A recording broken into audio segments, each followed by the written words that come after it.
ปีลาวแตกปีคศ1975หรือว่าพศ2518ของประเทศไทยเป็นปีที่ลาวมีการปฏิวัติยึดอำนาจเปลี่ยนแปลงการปกครอง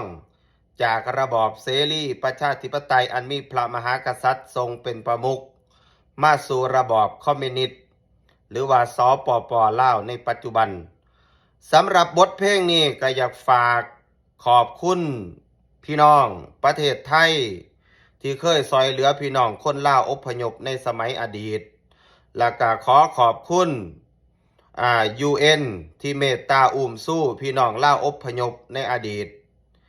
ฝากกดแชร์คนละ1 แชร์เด้อพี่น้องเก็บไว้เตือนความทรงจำเรื่องลาวในอดีตสมัยก่อนผ่านมา50 ปีพี่น้องเดี๋ยวไปฟังน้ำกันนั่งทวนความเก่าภาพเศร้าที่อยู่ในศูนย์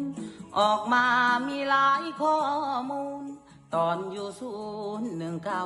1975ปีนำของคุณปีคนลาวแตกบ้านมาUNเปิดทับแขนอ้างเมตตากอดเอาคนลาวเปิดศูนย์หลายแห่งตอนหับสู่ดินแดนไทยมีศูนย์อุบลหนองคายศูนย์ปากสมละมงทางยาศูนย์สีเสียงใหม่บึงการตอนหับคนลาว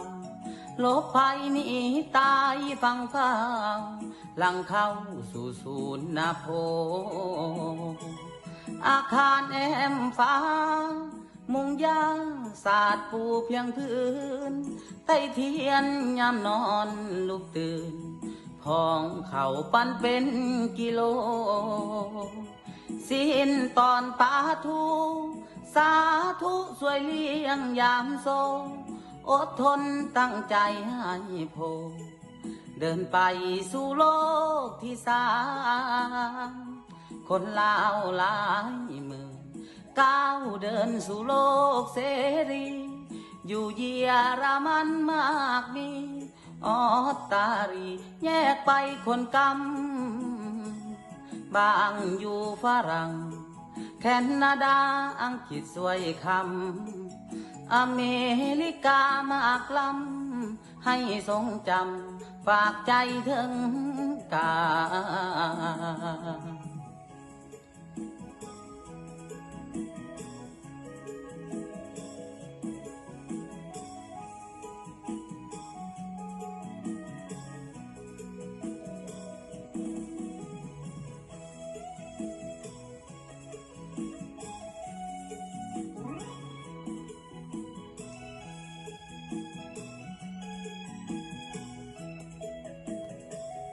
อาคารแอมฟ้า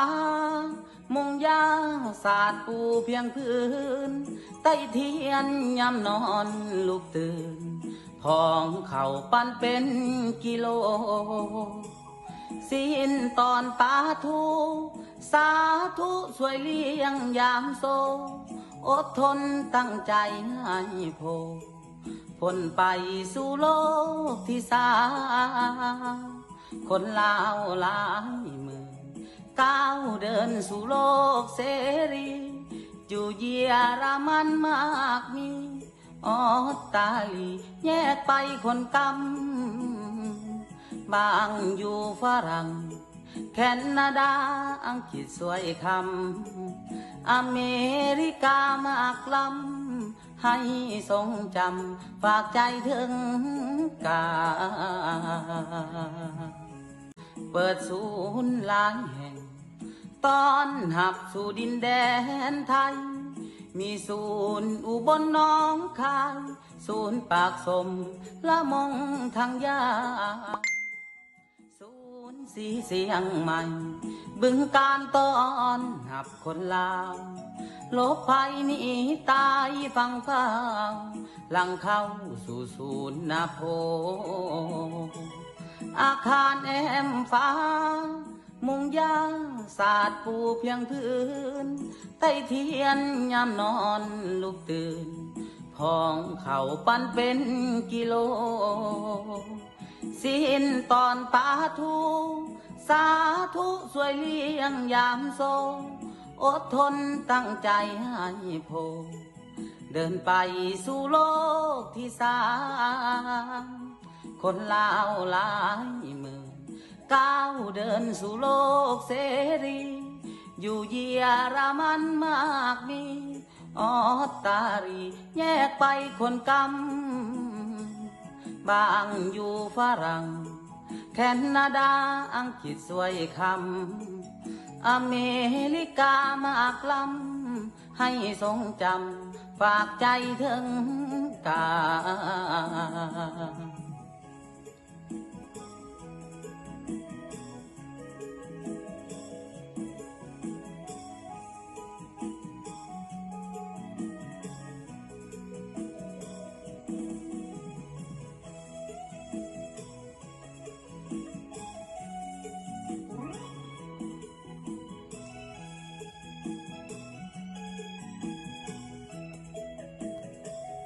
อาคารแอมฟ้า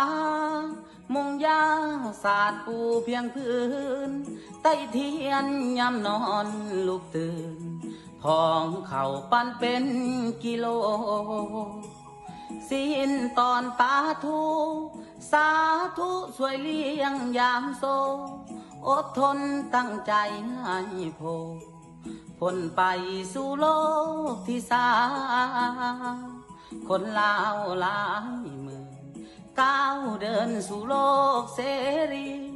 อยู่เยอรมันมากมี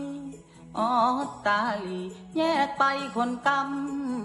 ำบางอยู่ฝรั่งแคนาดาอังกฤษสวยคำอเมริกามากลำให้ทรงจำฝากใจถึงกา